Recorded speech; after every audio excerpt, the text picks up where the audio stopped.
Function या फलन। Function या फलन को स्टार्ट करने के पहले मैं चाह रहा था कि जो हमने 11th क्लास में इसकी डेफिनेशन या परिभाषा पढ़ी थी, एक बार हम परिभाषा को रिवाइज करते हैं।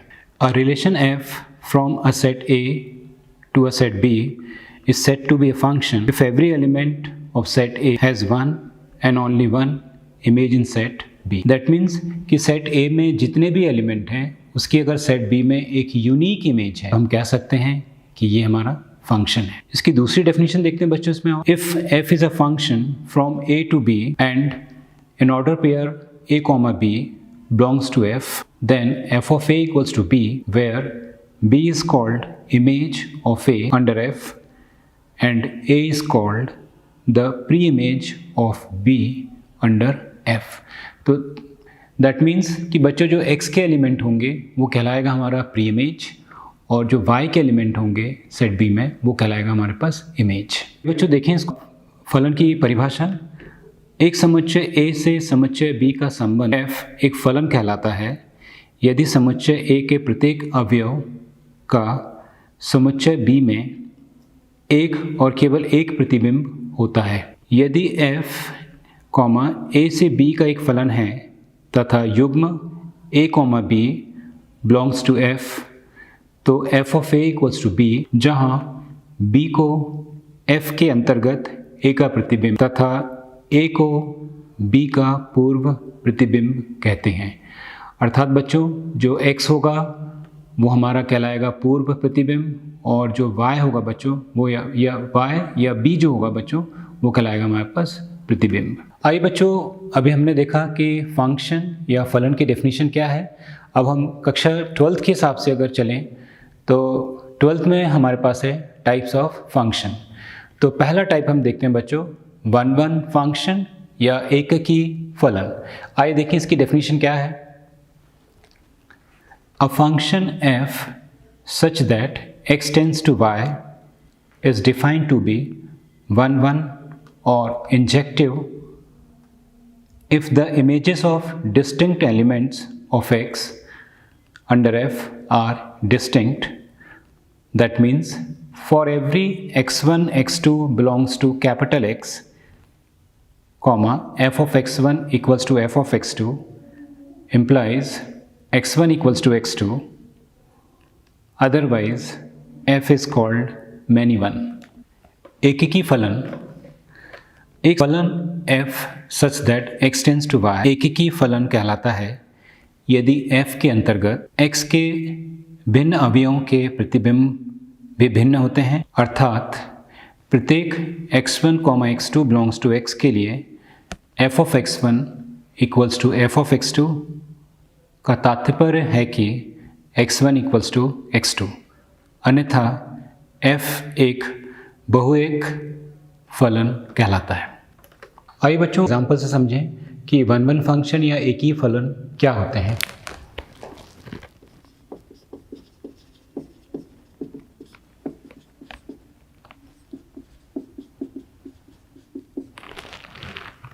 If f of x equals to x plus 1, x belongs to R, to prove that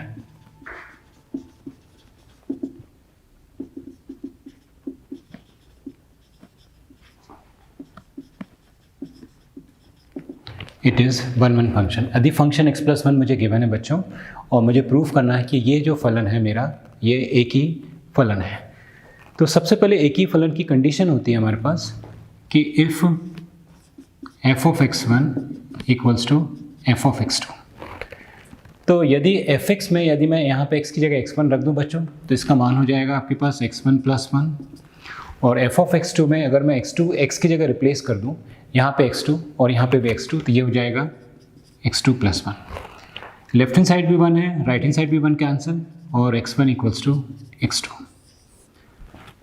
तो यदि f of x1 equals to f of x2 है और उससे अगर हम ये सिद्ध कर दें कि x1 इक्वल्स टू x2 है तो वो फलन कैसा हो जाएगा बच्चों, वन फंक्शन कहलाएगा या एककी फलन कहलाएगा। आइए बच्चों नेक्स्ट फंक्शन देखते हैं, onto function. A function f such that x tends to y is said to be on to or surjective if every element of y is the image of some element of x under f. That means for every small y belongs to capital Y, there exists an element x in x such that f of x equals to y. आच्छादक कहलाता है यदि f के अंतर्गत y का प्रत्येक अवयव x के किसी न किसी अवयव का प्रतिबिंब होता है, अर्थात प्रत्येक small y belongs to capital Y के लिए x में एक ऐसे अवयव x का अस्तित्व है कि f of x equals to y। आइए बच्चों एक एग्जांपल से समझते हैं 1 एंड ऑन टू फंक्शन या एकीकी और आच्छादित फंक्शन। तो देखिए यहाँ सेट यहाँ x1 है और सेट x2 है। x1 के एलिमेंट हैं 1 2 3 4, सेट x2 के एलिमेंट है a b c d e f। अगर ये फंक्शन 1 या एक ही फंक्शन है तो आप देखिए यहाँ पे सेट A के एलिमेंट की एक इमेज है A पर, 1 की इमेज यहाँ A पर है बच्चों, 2 की B पर है, 3 की D पर है और 4th की C पर है। तो आप देख रहे हैं कि सेट A के सारे मेंबर सेट B के मेंबर से एसोसिएट हैं यूनिकली, मतलब इसके हर अवयव सेट B के अवयव से अगर जुड़े हुए हैं अलग अलग पृथक पृथक या सेपरेटली, तो हम कह सकते हैं कि ये फंक्शन कैसा होगा बच्चों, मेरा 1 फंक्शन होगा। ऑन टू फंक्शन के लिए देखें बच्चों, यहाँ पे ऑन टू के लिए देखना होता है कि सेट x2 के जो एलिमेंट हैं वो सारे के सारे एलिमेंट सेट x1 के एलिमेंट से एसोसिएट होना चाहिए। दैट मीन्स कि x2 के सारे एलिमेंट सारे अवयव सेट x1 के अवयव से एसोसिएट होना चाहिए। अब देखिए जैसे यहाँ पे a जो है यहाँ 1 से एसोसिएट है, b यहाँ पे 2 से एसोसिएट है, c यहाँ 4 से है और d जो है 3 पर है। लेकिन x2 में आपके पास यहाँ पे e और f दो एलिमेंट ऐसे हैं जिनकी की कोई भी प्री इमेज नहीं है या पूर्व प्रतिबिंब नहीं है। तो सेट x2 में यदि कोई भी एलिमेंट बच जाते हैं जिनकी कोई भी प्री इमेज नहीं होगी बच्चों, तो ये जो फलन है ये ऑन टू फंक्शन नहीं होगा या आच्छादित फलन नहीं होगा। आइए बच्चों दूसरा एग्जाम्पल देखते हैं कि इस एग्जाम्पल से क्या ये क्लियर होता है कि ये जो फंक्शन गिवन है ये आपका 1 या एक ही फलन है या नहीं।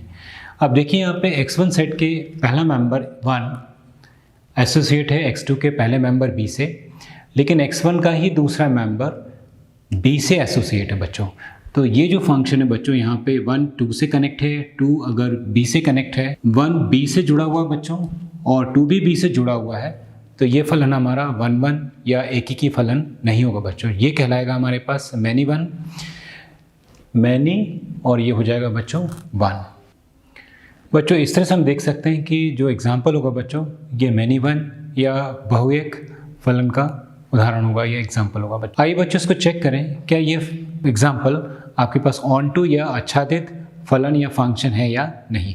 आच्छादित के लिए या ऑन टू होने के लिए x2 सेट के हर मेंबर को x1 के मेंबर से एसोसिएट होना चाहिए। देखिए जैसे यहाँ पे a आपके पास है जो कि x1 के किसी भी मेंबर से वो जुड़ा हुआ नहीं है, यहाँ पे e जो है जो कि यहाँ पे x1 के किसी भी मेंबर से जुड़ा हुआ नहीं है, f भी है जो कि x1 के किसी भी मेंबर से जुड़ा नहीं है। अगर x2 सेट में कोई भी एक एलिमेंट ऐसा हो जाए जो कि x1 सेट से अगर लिंक ना हो तो ये फिर ऑन टू फंक्शन नहीं होता या आच्छादित फलन नहीं होगा। इस तरह बच्चों हम कह सकते हैं कि जो एग्जाम्पल है नॉट ऑन टू या आच्छादित फलन नहीं है बच्चों। अगले एग्जाम्पल देखते हैं क्या ये फंक्शन जो गिवन है ये आपका 1 ऑन टू या फिर एक ही और आच्छादित फलन है या नहीं। तो सबसे पहले अपन 1 या एक ही फलन को चेक करते हैं बच्चों। यहाँ पे आप देख रहे हैं कि सेट x1 के पहला मेंबर 1 a से एसोसिएट है और 2 भी सेट x2 के मेंबर a से एसोसिएट है। तो एक ही सेट के दो मेंबर यदि दूसरे सेट के एक मेंबर से अगर एसोसिएट हो या लिंक हो बच्चों, तो ये फंक्शन 1 फंक्शन नहीं होगा या एक ही की फलन नहीं होगा बच्चों। तो इस तरह से बच्चों हम कह सकते हैं कि ये जो एग्जाम्पल होगा इट इज़ मैनी 1 या बहुएक फंक्शन है बच्चों। ये बच्चों अगला हम चेक करते हैं इसमें ऑन टू या आच्छादित फलन है कि नहीं। ऑन टू या आच्छादित फलन के लिए x2 के हर मेंबर को x1 से लिंक होना चाहिए। तो देखिए यहाँ पे एक ही लिंक है 1 के साथ भी 2 के साथ भी है, b भी आपके पास 3 के साथ लिंक है और c भी 4 के साथ लिंक है। तो हम कह सकते हैं कि ये फलन कैसा है बच्चों, मेरा ऑन टू या आच्छादित फंक्शन है। तो बच्चों इस तरह हम कह सकते हैं इट इज़ ऑन टू या आच्छादित, या फिर हम इसको सर्जेक्टिव नाम से भी जानते हैं बच्चों, सर्जेक्टिव फंक्शन है बच्चों। आइए बच्चों अगला एग्जांपल देखते हैं 1 ऑन टू फंक्शन या एकीकी आच्छादित फंक्शन का।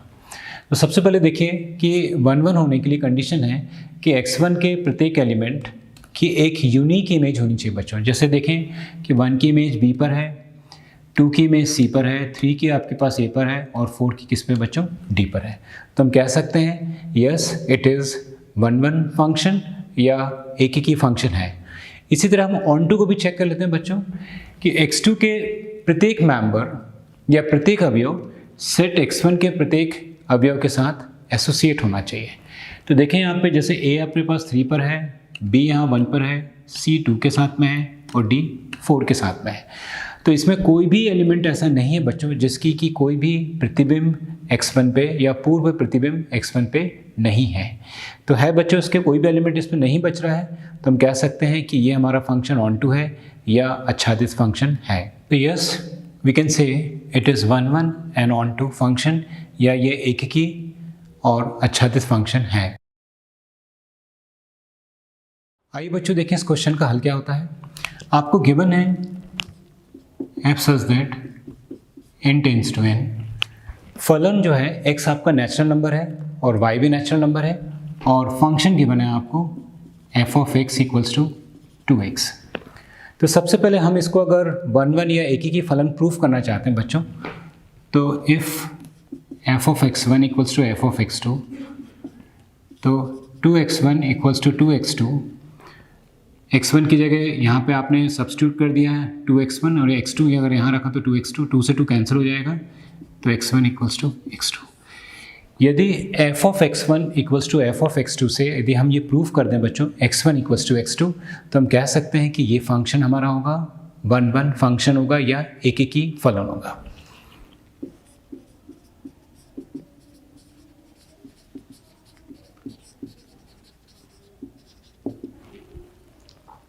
अब बच्चों देखते हैं कि ऑन टू कैसे निकालना होता है। f of x equals to 2x, f of x की वैल्यू y के बराबर होती है और x इक्वल्स टू कितना आ जाएगा, y/2। अब बच्चों आपको ध्यान रखना है कि x यहाँ पे मेरा नेचुरल नंबर है, y भी नेचुरल नंबर है। यदि इस y में मैं कोई भी नेचुरल नंबर सब्स्टिट्यूट करूँ तो x की वैल्यू भी क्या आनी चाहिए बच्चों, मेरी नेचुरल नंबर आना चाहिए। तो जैसे अगर मैंने पुट किया, पुट y इक्वल्स टू 1 और y का मान अगर मैं 1 रख रहा हूँ बच्चों, तो ये हो जाएगा 1/2 इक्वल्स टू x। और 1/2 is not a natural number, 1/2 natural number नहीं है। तो इसका मतलब है कि y फंक्शन में एक ऐसा एलिमेंट होगा 1 जिसकी कोई भी प्री इमेज x में नहीं होगी बच्चों।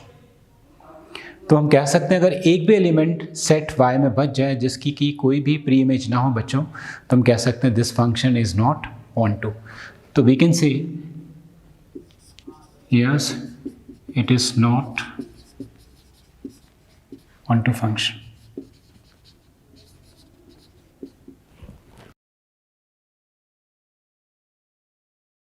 आइए देखिए बच्चों इस क्वेश्चन का हल क्या होगा। आपको गिवन है f such that r tends to r। जैसे मैंने पहले भी क्वेश्चन में बताया कि पहला एलिमेंट जो होता है वो x के लिए होता है, दूसरा एलिमेंट भी y के लिए होता है। तो ये आपका रियल नंबर x है और y भी कैसा है, रियल नंबर है। और आपको फंक्शन गिवन है या फलन गिवन है f of x equals to x²। और इस फंक्शन को हमें चेक करना है क्या ये फंक्शन 1 ऑन टू है या नहीं, या एकीकी और आच्छादित फलन है या नहीं। तो सबसे पहले हम यहाँ पे x का मान कोई भी रियल नंबर रखें। जैसे सपोज अगर मैंने यहाँ पे -1 रखा तो -1 का स्क्वायर तो 1 आ गया बच्चों और 1 का स्क्वायर भी 1 आ गया। तो आप देख रहे हैं कि -1 और 1 के x के दो अलग अलग मान में y का एक ही मान मिल रहा है। इसका मतलब ये फंक्शन मेरा 1 फंक्शन नहीं होगा बच्चों। तो ये मेरा एकीकी फलन नहीं है बच्चों। अब चलिए हम इसको ऑन टू के लिए सॉल्व करते हैं बच्चों। आइए बच्चों देखें कि ऑन टू फंक्शन हम कैसे इसको प्रूफ करते हैं।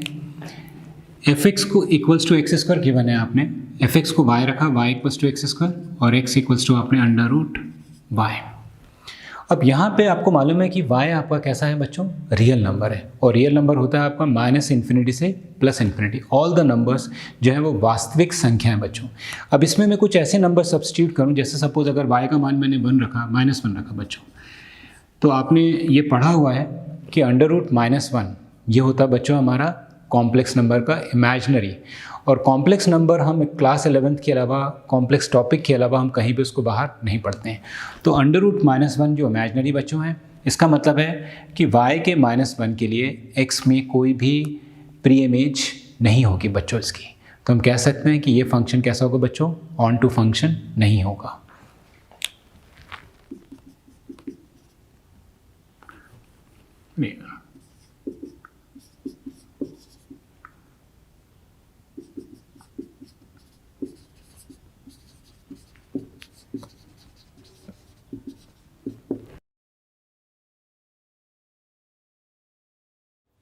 आइए देखिए बच्चों इस क्वेश्चन का हल क्या होगा।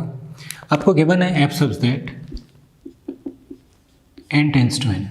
इसका मतलब बच्चों होना चाहिए कि फंक्शन में x जो है आपका नेचुरल नंबर है और y भी क्या है, नेचुरल नंबर है। कंडीशन गिवन है आपको f(1) = f(2) = 1।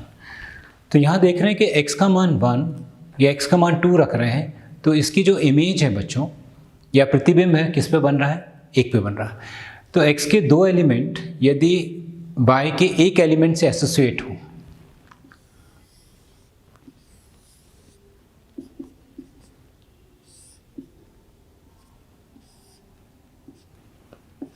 तो बच्चों ये कहलाता है आपके पास मैनी वन फंक्शन, या जिसको हम कहते हैं बहुएक फंक्शन।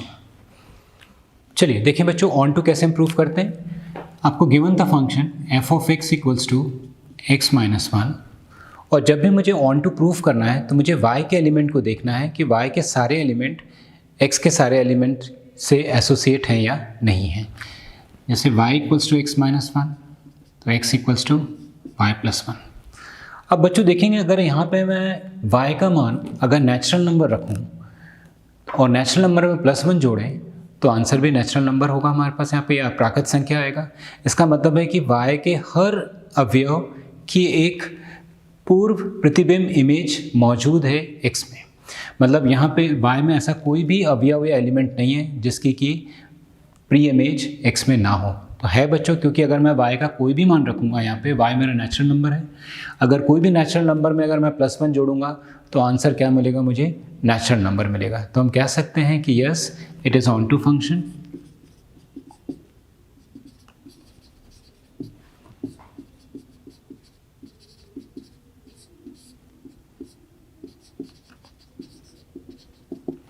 बच्चों जो फंक्शन 1, 1 एंड ऑन टू होते हैं, मतलब अर्थात एकीकी और आच्छादित फंक्शन होते हैं, उन फंक्शन को हम लोग बाइजेक्टिव फंक्शन भी कहते हैं। आइए बच्चों नेक्स्ट देखते हैं composition of functions. Let f such that a tends to b and g such that b tends to c be two functions, then the composition of f and g denoted by g of f is defined as the function g of f such that a tends to b given by g of f of x equals to g of f of x for all x belongs to a। मान लीजिए कि f such that a tends to b तथा g such that b tends to c दो फलन है, तब f और g का संयोजन g of f द्वारा निरूपित होता है तथा फलन g of f such that a tends to b g of f of x equals to g of f of x for all x belongs to a द्वारा परिभाषित होता है। आइए बच्चों अगला एग्जाम्पल देखते हैं। Let f such that 2, 3, 4, 5 tends to 3, 4, 5, 9 and g such that 3, 4, 5, 9 tends to 7, 11, 15 be functions defined as f of 2 equals to 3, f of 3 equals to 4 f of 4 equals to f of 5 equals to 5 and g of 3 equals to g of 4 equals to 7 and g of 5 equals to g of 9 equals to 11. Find g of f. आइए बच्चों देखें इसका हल क्या होगा। बच्चों जैसे given है आपको गॉफ निकालना है, तो g of f of 2 अगर हम लेके चलें तो g का फंक्शन f of 2 बन जाएगा, जिसको लिख सकते हैं g of f of 2 equals to f of 2 की वैल्यू हमें गिवन है 3, तो वो g of 3 हो गया बच्चों, और g of 3 की वैल्यू हमें गिवन है 7। इसी तरह से g of f of 3, तो f of 3 जो है वो g का फंक्शन है बच्चों, तो g of f of 3 और f of 3 की वैल्यू हमें 4 गिवन है बच्चों, तो g of 4 कितना हो जाएगा बच्चों 7। इसी तरह से g of f of 4, तो g f of 4 और f of 4 की वैल्यू बच्चों हमें 5 गिवन है, तो g of 5 इक्वल्स टू 11 और g of f of 5, तो g of f of 5 equals to 11। आइए बच्चों देखते हैं इस क्वेश्चन का हल क्या होगा। आपको गिवन है f such that r tends to r, g such that r tends to r, कि f of x में x भी रियल नंबर है, y भी रियल नंबर है, और g of x में x भी रियल नंबर है और y भी आपके पास एक रियल नंबर है। f of x equals to cos x, g of x equals to 3 of x square. First we have to find g of f. तो g of f x we can write g of f of x, और f of x की value किसके बराबर बच्चों, cos x के बराबर है, g of cos x। अब g of x फंक्शन में x की जगह आपको क्या सब्स्टिट्यूट करना बच्चों, cos x। तो अगर मैंने यहाँ पे cos x रखा तो मुझे यहाँ भी cos x रखना पड़ेगा, तो वैल्यू हो जाएगी 3 cos x स्क्वायर। तो बच्चों ये वैल्यू हो जाएगी g of f x की। पार्ट देखते हैं f of g, तो f of g of x we can write f of g of x, कि g of x जो है f का फंक्शन है बच्चों, और g of x आपको गिवन है यहाँ पे 3x स्क्वायर। अब fx में x की जगह आपको सब्स्टिट्यूट करना है 3x स्क्वायर। अगर आपने यहाँ पे 3x स्क्वायर रखा तो आपको यहाँ भी रखना है, तो ये हो जाएगा cos 3x स्क्वायर। अब आप देखिए कि g of f is not equals to f of g, क्योंकि दोनों ही वैल्यूज इक्वल नहीं है बच्चों। आइए देखिए बच्चों इस क्वेश्चन का हल क्या होगा। आपको गिवन था f of x equals to 3x plus 4 upon 5x minus 7, g of x given है 7x plus 4 upon 5x minus 3, और आपको बताना है कि f of g equals to i एक आइडेंटिटी फंक्शन है, and g of f equals to i of b, ये भी आपके पास एक आइडेंटिटी फंक्शन है। तो देखें इस क्वेश्चन का हल किस तरह से हम हल करते हैं बच्चों। सबसे पहले हमने f of g of x लिया, तो हो गया f of g of x। g of x हमें मालूम है बच्चों यहाँ पे 7x plus 4 upon 5x minus 3। ये पूरी की पूरी x की वैल्यू फंक्शन x में सब्स्टिट्यूट करते हैं बच्चों। फंक्शन x मतलब इस x की जगह रिप्लेस करेंगे, तो हमें इस x और इस x की जगह भी रिप्लेस करना पड़ेगा। तो बच्चों हो जाएगा 3 7x plus 4 upon 5x minus 3 plus 4 upon 5 times 7x plus 4 upon 5x minus 3 minus 7। बच्चों यहाँ पे 5x माइनस 3 और 1 का एलसीएम 5x माइनस 3 हो जाएगा, 5x माइनस 3, और साथ साथ में यहाँ 3 को भी इससे मल्टीप्लाई करते हैं, तो ये 21x प्लस 12 प्लस 4 को अगर 5x माइनस 3 से मल्टीप्लाई करेंगे तो 20x माइनस 12। इसी तरह से नीचे वाले का भी एलसीएम 5x माइनस 3 और 1 का एलसीएम आ जाएगा 5x माइनस 3। यहाँ 5 से मल्टीप्लाई करेंगे बच्चों, तो ये हो जाएगा 35x प्लस 20, और 7 से यहाँ से मल्टीप्लाई करेंगे तो माइनस 35x प्लस 21। तो बच्चों 5x माइनस 3 से 5x माइनस 3 कैंसिल हो गया, प्लस 12 से माइनस 12 कैंसिल, माइनस 35x से प्लस 35x कैंसिल, तो आपके पास 21 प्लस 20 इज़ 41x, 20 प्लस 21 41। तो बच्चों x आ गया। तो अगर F of G of x equals to X अगर आ जाए तो अपन कह सकते हैं बच्चों कि एफ ऑफ जी जो है वो कैसा फंक्शन है, आइडेंटिटी फंक्शन है। आइए इसका दूसरा पार्ट हम सॉल्व करते हैं। आइए बच्चों इसका दूसरा पार्ट देखते हैं। G of f of x equals to g of f of x. आपको f of x function given था बच्चों 3x + 4 अपॉन 5x - 7। अब जी ऑफ एक्स फंक्शन में x की जगह 3x + 4 अपॉन 5x - 7 को आपको सब्स्टिट्यूट करना बच्चों। तो ये हो जाएगा 7 times 3x + 4 upon 5x - 7 plus 4, 5 times 3x + 4 upon 5x - 7 minus 3। अब यहाँ पे अगर अपन एलसीएम ले लें बच्चों तो 5x - 7 और 1 का एलसीएम आ जाएगा 5x - 7 और साथ में 7 को यहाँ मल्टीप्लाई कर दें और 4 से इसको मल्टीप्लाई कर दें तो ये आ जाएगा आपका 21x + 28 plus 20x - 28 upon 5x - 7 और यहाँ भी 5x - 7 और 1 का एलसीएम 5x - 7 हो जाएगा बच्चों और ये हो जाएगा 15x + 20 माइनस 15x + 21। तो 5x - 7 से 5x - 7 कैंसिल हो गए बच्चों, -28 से +28 कैंसिल, -15x से +15x cancel, 21x + 20x is 41x और 20 + 21 इज़ 41। 41 से 41 कैंसिल, बचो x। तो आप देख रहे थे कि f of g of x भी x आ रहा है और f of g of x भी हमने x प्रूफ किया बच्चों। इसका मतलब है कि दोनों फंक्शन कैसे हो गए मेरे, आइडेंटिटी फंक्शन। दैट मीन्स बच्चों f of g of x equals to IA, g of f of x equals to IB। तो हम कह सकते हैं कि f ऑफ g और g ऑफ x कैसे फंक्शन मेरे, आइडेंटिटी फंक्शन है। आइए बच्चों नेक्स्ट देखते हैं फंक्शन में इन्वर्टिबल फंक्शन।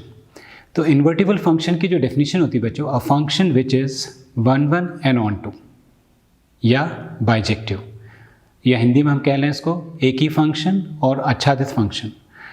जो भी फंक्शन 1 1 और ऑन टू हैं वो फंक्शन कहलाते हैं इन्वर्टिबल फंक्शन। तो आइए इसकी दूसरी डेफिनेशन देखें हम लोग इन्वर्स फंक्शन की या इन्वर्टिबल फंक्शन की। अ function f such that x tends to y is defined to be invertible if there exists a function g such that y tends to x such that g of f equals to ix and f of g equals to iy. The function g is called inverse of f and is denoted by f inverse. फलन f such that x tends to y invertible या व्युत्क्रमणीय कहलाता है यदि एक फलन g such that y tends to x का अस्तित्व इस प्रकार है कि g of f equals to ix and f of g equals to iy है। फलन g को फलन f का प्रतिलोम कहते हैं और इसे प्रतीक f इन्वर्स द्वारा प्रकट करते हैं। आइए बच्चों हम अगला टॉपिक पढ़ते हैं बाइनरी ऑपरेशन। बाइनरी ऑपरेशन को हम अप्लाई कर सकते हैं मल्टीप्लिकेशन, डिवीज़न, सब्सट्रैक्शन और एडिशन में। आइए बच्चों इसकी डेफिनेशन देखें। A binary operation on a set A is a function binary such that A cross A tends to A। We denote binary in order form A, B by A binary B। किसी समुच्चय A में एक द्विआधारी संक्रिया, एक फलन द्विआधारी संक्रिया such that A cross A tends to A है। हम द्विआधारी संक्रिया A, B को A द्विआधारी B द्वारा निरूपित करते हैं। आइए बच्चों क्वेश्चन 1 का देखें क्या हाल है। ऑन z पॉजिटिव डिफाइन, ये स्टार साइन बच्चों बाइनरी ऑपरेशन का साइन है, by a binary b equals to a minus B. अब देखिए यहाँ पे ये बोल रहा है कि a binary b is a minus B. अब a और b कैसे नंबर है बच्चों मेरे, दोनों ही पॉजिटिव इंटीजर्स हैं। यदि a अगर b से बड़ा होता है बच्चों तब तो इनका जो डिफरेंस होगा इज़ पॉजिटिव और if b greater than a minus B is negative. जबकि हमें क्या चाहिए बच्चों, ऑन z पॉजिटिव। इसका मतलब है कि यदि a b से बड़ा है तब तो ये पॉजिटिव है लेकिन अगर बी अगर ए से बड़ा है तो ये पॉजिटिव नहीं है, तो इसका मतलब ये बाइनरी ऑपरेशन नहीं है। ये हर नंबर के लिए एक सेम रिलेशन होना चाहिए बच्चों, मतलब ये कोई भी नंबर के लिए हमेशा आंसर मेरा क्या आना चाहिए,